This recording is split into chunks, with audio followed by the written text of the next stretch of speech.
Last year, I was at a conference in Chicago, and Dr. Gary Bernstein, who's the father of the field of psychophysiology, which is the scientific study of how the mind and body interact with each other, was presenting. He was at an adaptability conference, which is pertinent to what we're doing here with these exercises to try and bring about a better functional adaptive capacity in all of us. So, but something he said struck me, and it was he showed three bar graphs.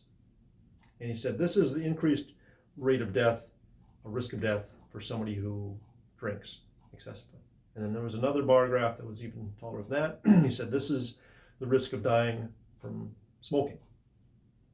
And they showed another bar graph that was higher than the other two put together. And he said, what do you think that is? And, we're all scratching our heads, and he said, it's loneliness.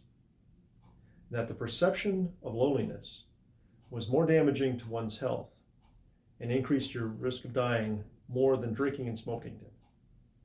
So this isn't necessarily an excuse to go out to the bars and drink and smoke with your friends, but, well, they're closed, but the idea that if a person has rewarding, meaningful relationships, that it has a healing effect on the body. And then this gets into the vagal system, where the cranial nerve 10 is integrated to cranial nerves 5, 7, 8, 9, and 11, which are the nerves of the face and the throat and the head that are used in social engagement.